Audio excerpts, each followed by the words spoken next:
Des maths à des gamermaths, mes chers auditeurs. Une fois n'est pas coutume, je souhaiterais faire avec vous ce qu'on pourrait appeler une sorte de petite brève de news, même si les nouvelles ne sont plus tout à fait très fraîches, mais cela nous permet, encore une fois, d'observer de manière assez claire et précise la déliquescence généralisée actuelle de l'État français. Alors ce dont je voudrais vous parler, c'est une proposition de loi entre guillemets, qui a été adopté en première lecture le 6 mars dernier par l'Assemblée nationale française, donc de l'occupant. Et en fait, ce texte et la manière dont il a été voté, tout ce qu'il y a autour, en fait, est parfaitement représentatif de tous les problèmes que rencontre aujourd'hui l'État français et de la manière dont, eh bien, il vacille sur ses bases tel un géant au pied d'argile qui, bientôt, ne va pas tarder à s'effondrer. Donc tout d'abord, le texte de loi lui-même. Son titre, c'est « Proposition de loi visant à renforcer la réponse pénale contre les infractions à caractère raciste, antisémite ou discriminatoire ». Bon, alors sur le papier, ça a l'air très bien.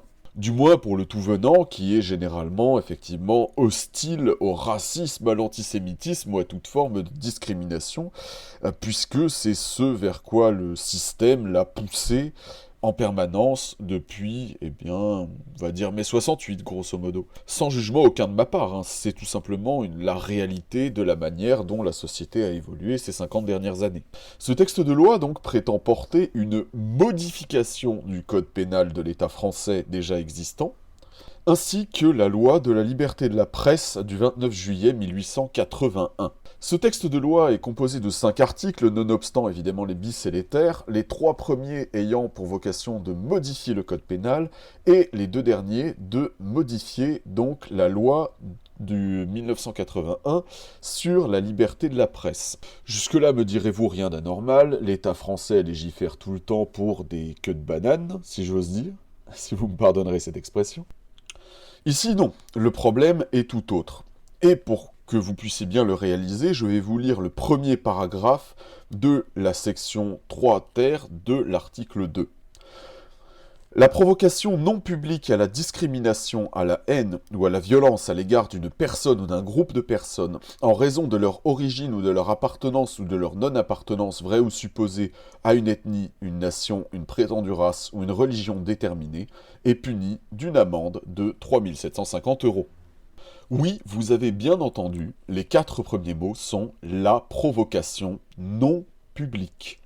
Donc j'entends évidemment les petits malins me dire dans le fond « Mais oui, mais le cas de non public, c'est simplement le cas où il est difficile de déterminer si c'est dans un cadre public ou privé, genre par exemple les groupes de discussion fermés en ligne, ce genre de choses. Et à ces rigolos-là, je répondrais « Bah, les mots ont un sens.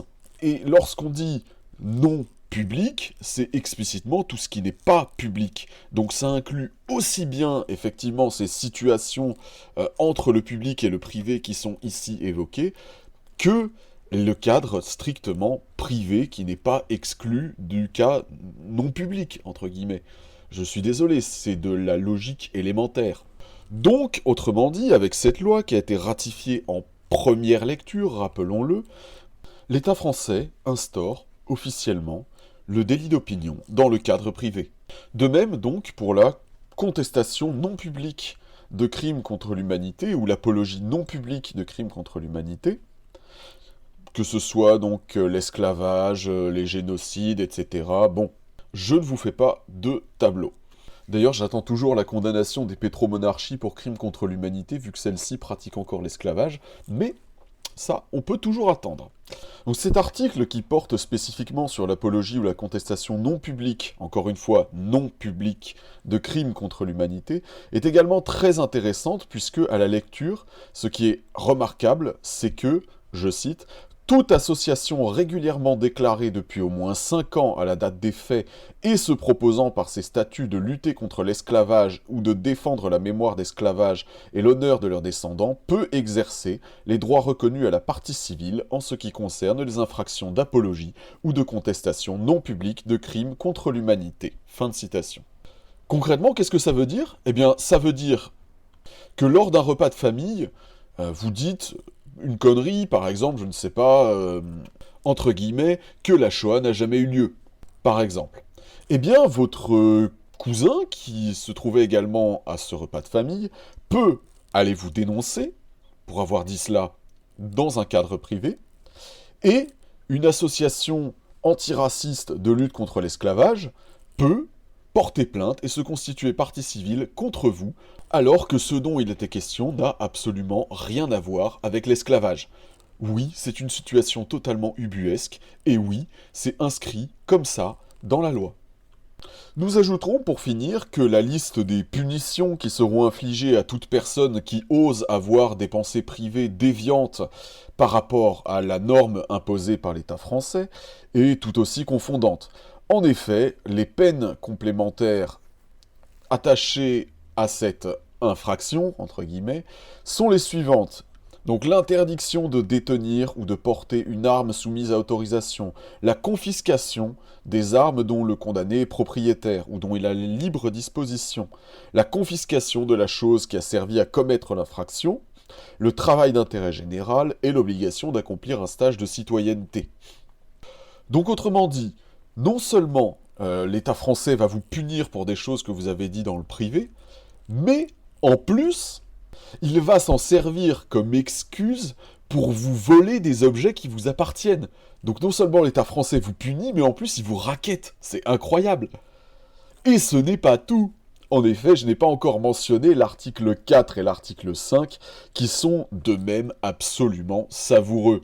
En effet, il comporte une modification des articles 13, 24, 32, 33 et 48 de la loi du 29 juillet 1881 sur la liberté de la presse, en rajoutant systématiquement les expressions prétendues, vraies ou supposées, prétendues, vraies ou supposées, avec une punition augmentée pour toute personne dépositaire de l'autorité publique ou chargée d'une mission de service public. Autrement dit, qu'est-ce que ça veut dire ? Concrètement, ça veut dire que désormais, si vous faites partie de la presse, si vous êtes porteur, détenteur d'une carte de presse, que vous êtes donc journaliste, eh bien, même si vous rapportez des faits avérés, vous pouvez être puni pour ça si jamais quelqu'un considère que ce serait, avec des gros guillemets, raciste ou discriminatoire. Oui, vous avez bien entendu, l'État français vient officiellement d'assassiner la liberté de la presse. Et donc, qu'est-ce qu'on en retire dans l'ensemble ? Qu'est-ce que ça signifie tout ça ? Eh bien, je vais vous proposer 2 exemples concrets pour illustrer ce qui se passera désormais dans le cadre de cette loi. Premier exemple. Vous êtes à un repas de famille. Oui, je reprends l'exemple du repas de famille puisqu'il m'a l'air très bien. Vous êtes à un repas de famille et au cours de ce repas, vous avez l'imprudence de lancer une blague, eh bien, peut-être un petit peu limite, entre guillemets. Un cousin qui était là et qui n'a pas du tout vos opinions politiques, qui lui adore ce que fait le gouvernement français, qui est complètement gauchiste woke à fond, eh bien il vous entend, il fulmine et il s'empresse d'aller vous dénoncer aux barbouzes de l'État français. Ni une ni deux, vous voilà donc condamné à payer une amende pour délit d'opinion dans le cadre privé. Génial.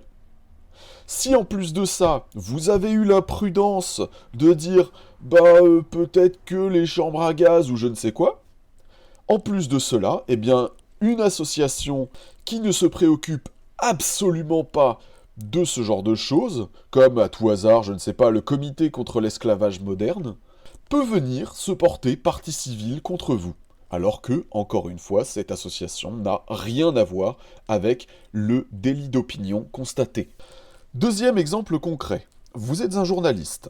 Lors de vos brèves, vous avez le malheur d'enquêter sur le viol horrible d'une femme bretonne par un migrant. À tout hasard. Eh bien, auparavant, vous étiez couvert par la liberté de la presse. Maintenant, vous allez avoir la grande surprise de voir les barbouzes de l'État français, aka la flicaille, débarquer chez vous, vous voler votre matériel et vous punir d'un certain nombre d'années de prison et de dizaines de milliers d'euros d'amende. Parce que, eh bien, le fait que vous ayez révélé l'ethnie d'origine du migrant en question constitue une diffamation et une injure raciste et discriminatoire. Et cela même alors que vous n'avez fait que rapporter les faits. Est-ce que ce n'est pas absolument magnifique? De manière totalement ironique, hein. Donc, maintenant que le tour de cette loi a été fait, son décortiquage a été fait, nous pouvons passer aux différents aspects politiques introduits par l'apparition de cette nouvelle loi. Qu'est-ce que ça induit? À quoi ça va conduire? Qu'est-ce qu'on peut en conclure sur l'état du monde d'aujourd'hui? La première chose qu'on constate, c'est que cette loi a pour effet de réintroduire la délation. Puisque ce qui est non privé, de toute évidence, n'est pas public, et donc n'a pas vocation à être connu de l'État français, sauf si quelqu'un le lui rapporte, et donc délation. Outre cela, et comme je l'ai déjà évoqué, c'est la création effective 1 du délit d'opinion privée, et 2, la fin de la liberté de la presse. Puisque désormais, en utilisant un critère aussi flou que la discrimination, eh bien on peut punir un journaliste de n'avoir fait rien d'autre que rapporter des faits que la caste politique au pouvoir aurait voulu voir un petit peu rangés sous le tapis. Alors, bien entendu, il est absolument certain que les gauchias et les antifas vont se réjouir de cette loi qui est profondément liberticide. Voilà, on va pas mâcher les mots. Parce que pour eux, ils sont tellement obsédés par la lutte contre le racisme et contre la discrimination qu'ils sont prêts à tout sacrifier pour ça, y compris leur propre liberté. Imaginez un peu le niveau d'aliénation qu'il faut avoir pour en arriver là. Je vais également en profiter pour faire une parenthèse pour parler de la manière dont le scrutin s'est passé, puisque évidemment la séance du Parlement de l'État français était enregistrée et donc les vidéos sont disponibles, et la manière dont ça s'est passé est absolument confondante. Déjà première chose, pour rappel, l'Assemblée nationale française comporte 577 députés. La nuit, parce que évidemment ce genre de loi est toujours voté en pleine nuit, donc la nuit où cette loi a été votée, il y avait 148 votants. Donc déjà vous voyez le problème. Dans n'importe quelle association loi 1901, normalement il n'y a pas le quorum et il est impossible de voter.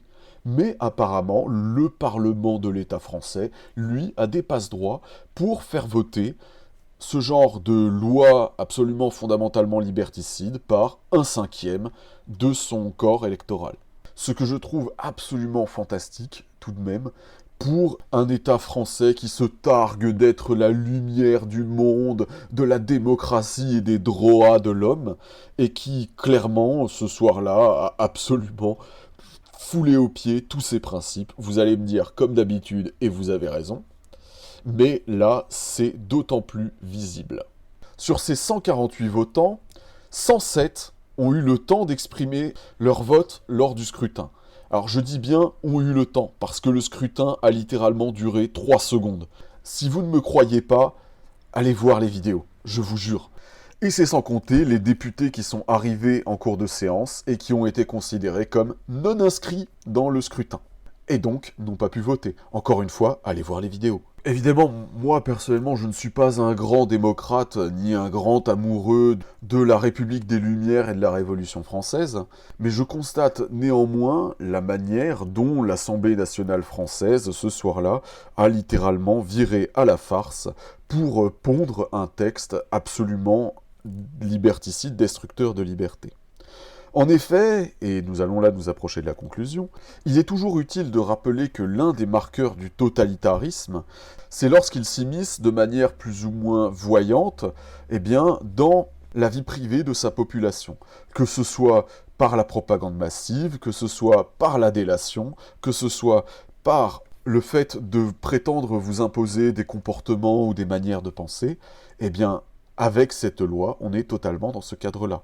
Parce que je le redis encore une fois, mais ce qu'on peut conclure de cette loi, c'est que l'État français instaure le délit d'opinion, détruit la liberté de la presse, et le tout dans une séance de votation digne d'un carnaval. Donc cette loi a été proposée le jour même où le meurtre des petits-enfants a été institutionnalisé, constitutionnalisé par l'État français, et je pense c'est la raison pour laquelle cette loi est passée totalement inaperçue.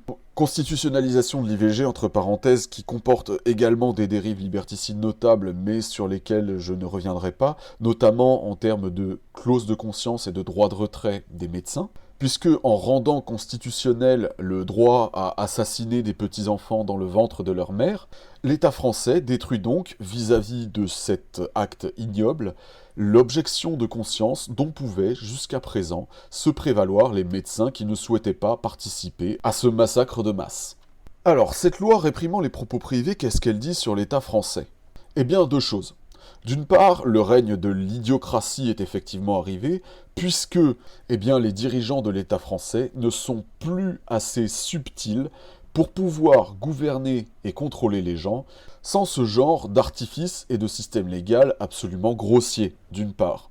Et d'autre part, elle nous montre un État français en pleine déliquescence qui est en train de s'effondrer sous le poids combiné des hordes d'halogènes qu'elle importe sur son sol, des mouvements de contestation qui se font de plus en plus virulents, on l'a vu que ce soit entre les gilets jaunes ou les agriculteurs, force aux agriculteurs bretons d'ailleurs, soit dit en passant, l'islamisation galopante de la société qui se montre de plus en plus ouvertement hostile à toutes les valeurs de la Sainte République française, et la gauche et l'extrême gauche française, malheureusement on a les mêmes en Bretagne, qui ne cessent de céder du terrain et se montrent du coup de plus en plus violentes et extrémistes.